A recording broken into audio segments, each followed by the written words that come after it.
Dragi prieteni, în episodul precedent v-am povestit despre cum noi am ajuns în America să rămânem cu doar $1000 pe cont, cum eu căram mâncare pentru burjuini, aplecam peste tot absolut pentru lucru ca nebunul, soția lucra în 2 schimburi la hotel doar ca să ne putem permite să ne achităm facturile curente. Astăzi am să vă povestesc despre как прошлась и по нашей улице Инкассаторская. Într-o zi a sunat telefonul și am fost invitat la un interviu în orașul San Francisco la companie care se numea eFui. Eu prima dată de dânsa atunci am auzit. Ei sunt proprietari la rețeaua de socializare High Five care a fost populară cândva foarte de mult. De locul unde mă aflam eu până în oficiul lor era cam 2 ore jumate de mers cu mașina. Lucru care pe mine m-a întristat puțin deoarece era departe, dar altă ieșire n-aveam. Noi cărai o mâncare toată viața ca nebun. Fu, Dumnezeu, măi. Interviul a trecut normal, absolut nimic deosebit. Eu m-am întors la viața normală, la rutină, la cărat mâncare, la aplicat ca nebun, mai departe, peste tot. Până într-o seară nu mi-a venit un e-mail cu oferta mea de muncă. Cel mai tare în oferta lor de muncă era faptul că ei propuneau $4.500 sau $80.000 de lei pe lună. Ceea ce însemna faptul că s-au terminat timpurile când spălam mașini, căram mâncare, eram consultant și a început o nouă eră. Era când eu eram master, flamaster, software tester.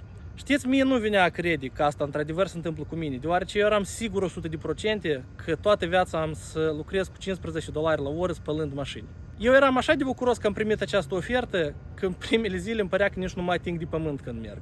Am început să lucrez, timpul trecea și am observat că încetișor banii se încep acumula pe cont.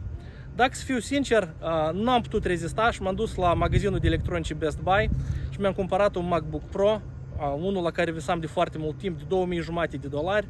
Asta a fost un lux nemai văzut pentru noi la momentul acela. Dar totuși, ei mi-au propus, în loc să plătesc toți banii deodată, mi-au propus să iau un credit pe 24 de luni acest laptop și заодно să-mi îmbunătățesc istoria creditară. Și eu am zis că, tache da, despre istoria creditară o să vorbim într-un video aparte. Știți, жизнь заиграла новыми красками. Banii niciodată nu m-au făcut fericit, dar m-au făcut în sfârșit liber. Totul era înfloritor și cum trebuie, lucrurile mergeau bine, dar noi tot aveam un vis neîmplinit. Noi de mult timp ne doream să ne mutăm în Orange County. Asta e o regiune din sudul Californiei, chiar pe malul oceanului. Și eu am început să aplic la joburi în Irvine, chiar în inima la acest Orange County. Știți, cel mai important lucru atunci când îți cauți de lucru e deja să fii angajat. De ce? Deoarece când ai să-ți negociezi salariul și alte beneficii cu noul angajator, tu n-ai să accepti orice ofertă, deoarece tu deja ai un lucru care îți plătește azi facturile și tu ai să primești un salariu mult mai mare și ai să fii într-o poziție mult mai bună. Peste ceva timp am primit o ofertă de lucru de la companie de jocuri Blizzard Entertainment. Ei se aflau chiar în Irvine, adică chiar în locul în care îmi trebuia mie. Ei aveau nevoie de un tester pentru proiectele Heroes of the Storm, StarCraft și campionatele lor de e-sports, de jocuri online.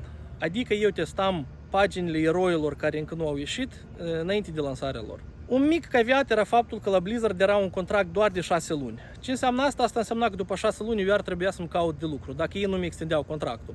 Dar pe noi ne aranja situația asta, deoarece noi liber ne putem transfera în Orange County cu traiul și noi nu trebuia să ne căutăm de lucru iar să începem de la zero. Au trecut 6 luni și din cauza că eu eram leniuș peste măsură, la Blizzard au hotărât să nu mi extindă contractul și eu iarăși am rămas fără lucru.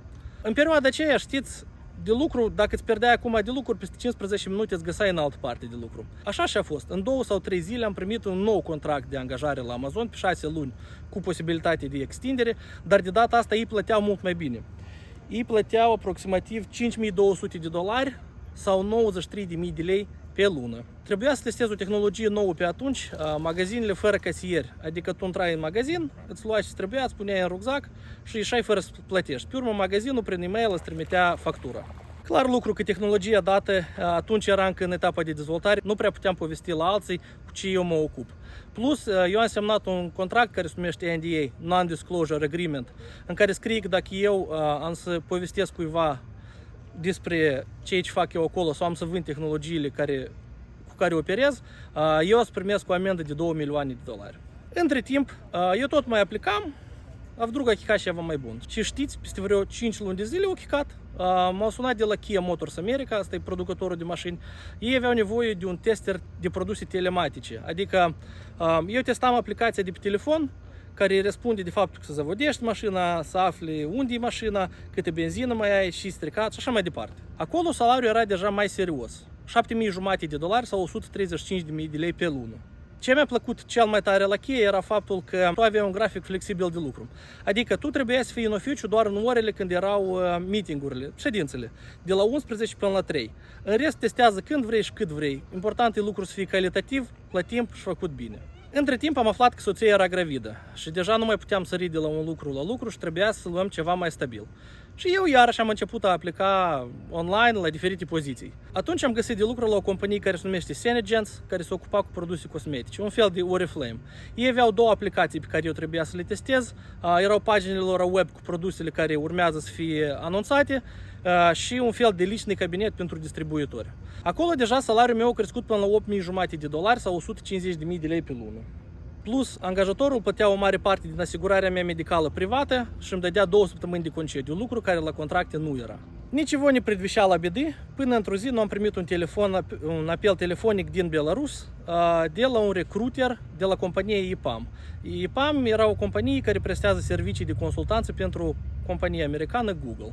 Adică dacă eu luam jobul, eu lucram în oficiul Google, aveam toate beneficiile pe care le primesc angajații Google, doar că salariul îmi venea de la compania belorusă EPAM. Eu eram foarte entuziasmat de această oportunitate. Știți, Google pe toate site-urile specializate era declarat ca compania numărul 1 de lucrat în lume, cu cele mai bune condiții de muncă pentru lucrători. Ca să înțelegeți, în oficiul în care eu lucram, noi aveam 4 restaurante care erau absolut gratuite pentru toți. Noi aveam cameră pentru muzică, unde erau toate instrumentele noi. Noi aveam până și nap room, o cameră în care poți să-i tragi un țuplionac sna. Eu nu glumesc, eu foarte serios vă spun, era nap room. Un alt mare beneficiu pe care îl oferă Google lucrătorilor săi era faptul că poți să lucrezi din orice oficiu Google din lume. Mulți așa și făceau, călătoreau în lume, doar că se limitau la orașele în care era Google. Singapore, Tokyo, Berlin și așa mai departe. Nu cum putem eu să nu mă duc la dânsă la interviu. Eu am acceptat să merg la interviu. M-a intervievat un tânăr cam de o vârstă cu mine. Interviul a durat doar 30 de minute, iarăși n-au fost întrebări grele, nimic special. Nu au fost 5 runde de interviuri, cum le place la recruteri în Statele Unite să facă. A fost tot foarte simplu.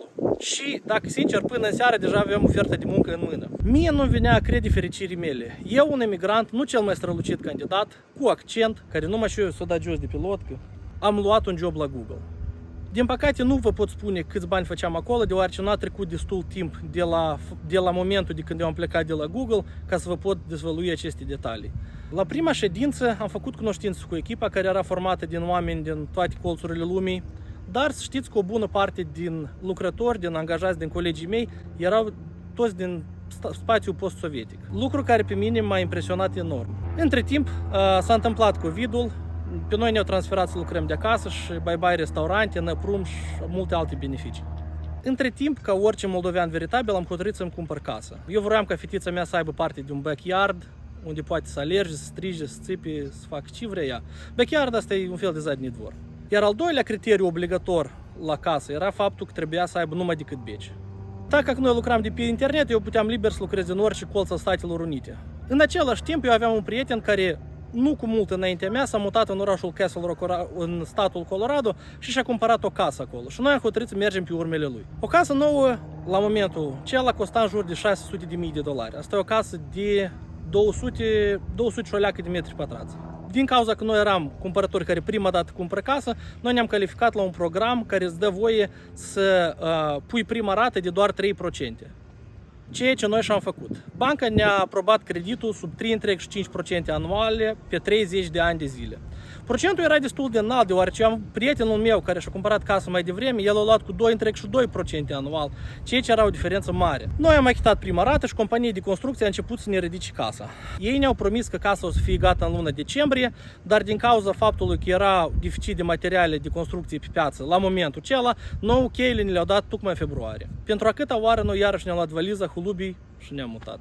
Am trăit acolo în jur de un an de zile și am înțeles că Orange County нам все-таки роднее.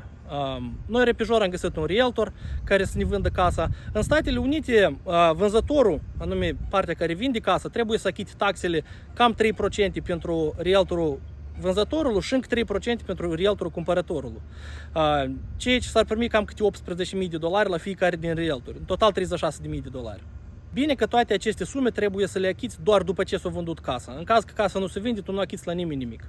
Și ca viața să nu-mi pară malină, Google, chiar înainte de anul nou, a hotărât să dea afară 12.000 de oameni, pentru care unul din estimabili cei eram și eu. Au fost 3 ani jumate foarte fericiți cu această companie. Situația se încorda. Pe lună, plata pentru casă era în jur de $3.200, bani pe care deja trebuia să scoatem din culțun. Mult timp casa nu s-a vândut, deoarece rata de procent la bancă s-a mărit până la 5,75% pe an, când am comparativ cu 35. Și lumea deja nu mai vrea să iei sub așa procente draconice credite. În luna martie casa s-a vândut. La această zdelcă noi am pierdut aproximativ un apartament cu 2 odăi în Chișinău. Dar zeii au fost de partea noastră. În ziua când ne mutam în California am primit ofertă de la angajatorul meu curent. Viața a revenit la normal. Noi prin această experiență am înțeles ce vrem de la viață, ne-am învățat lecția și am hotărât să mergem mai departe. În sfârșit, noi eram fericiți. Тетя Таня, я же обещал, что все будет хорошо.